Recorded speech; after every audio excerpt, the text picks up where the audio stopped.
विधेयक और कानून देश के भले के लिए लेकर आते हैं, इसका विरोध या इसका समर्थन भी देश के और दिल्ली के भले के लिए करना चाहिए।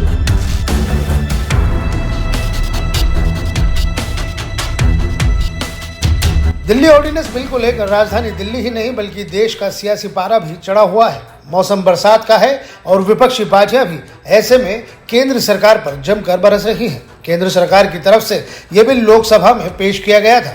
यह बिल लोकसभा में पारित भी कर दिया गया। केंद्र की ओर से लोकसभा में लाए गए दिल्ली सेवा बिल का आप सांसद समेत तमाम सांसदों ने विरोध किया है। सदन में पेश किए जाते समय संसद में दिल्ली सेवा बिल का जोरदार विरोध हुआ। आम आदमी पार्टी ही नहीं बल्कि विपक्षी गठबंधन इंडिया के तमाम सांसदों ने भी इसका पुरजोर विरोध किया। इसके साथ ही इसे गैर संवैधानिक भी बताया। शशि थरूर या फिर एन.के. प्रेमचंद्रन ही नहीं बल्कि अन्य दलों के सांसद जैसे गौरव गोगोई, सुप्रिया सुले और सौगत राय समेत अन्य सांसदों ने भी इस बिल का विरोध किया है। First, the bill violates the defining feature of a federal democracy, the division of power. It undermines the Delhi Legislative Assembly and the Delhi government. And by trying to supersede the Supreme Court's decision on the matter, the union government appears to undermine the constitutional principle of federalism. Number two, sir, just 4 quick points. Sankshipt mein bol raha hu. Number two, the bill infringes the principle of representative democracy, which is a basic feature of the Constitution. The legislators are accountable to their electorate. The electorate must have a say in who governs them.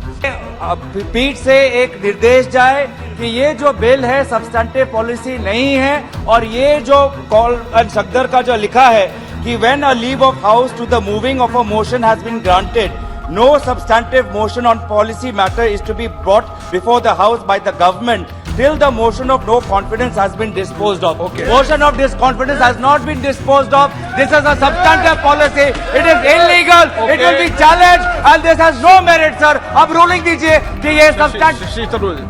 The bill is completely undemocratic, unconstitutional, and it's completely against the spirit of cooperative federalism. My learned friend Meenakshi Lekhi ji has just left. She was talking about cooperative federalism and talking about control. I was surprised that in a democracy there's control. So I was slightly confused because these kind of committees are only in countries like China. I don't think India has this kind of control because I still believe it's a democracy. अब सवाल उठता है कि आखिर केंद्र सरकार की ओर से लाया गया दिल्ली सेवा बिल है क्या? तो चलिए हम आपको बताते हैं कि ये बिल इतना अहम क्यों है। ये बिल दिल्ली में अधिकारियों के तबादलों और पोस्टिंग से जुड़ा हुआ है। आसान भाषा में कहें तो दिल्ली की जनता ने अपना कीमती वोट देकर केजरीवाल को मुख्यमंत्री चुना, लेकिन उनका चुना मुख्यमंत्री या उनकी सरकार अब एक चपरासी तक को बदलने का अधिकार खो बैठी है। इसकी पूरी वजह ये दिल्ली सेवा बिल है। विपक्षी दलों का यह भी कहना है कि केंद्र सरकार को दिल्ली सरकार के खिलाफ लाए गए बिल को पास कराने की जल्दी है। विरोधियों के मुताबिक जब बिल का विरोध पूरा विपक्ष एक साथ कर रहा था तो देश के गृह मंत्री अमित शाह इस बिल को पढ़े जा रहे थे। आपको बता दें कि दिल्ली सरकार के अधिकारों और सेवा से जुड़े विधेयक राष्ट्रीय राजधानी क्षेत्र दिल्ली सरकार विधेयक 2023 को लोकसभा ने पारित कर दिया है। इस बिल पर लंबी चर्चा भी हुई।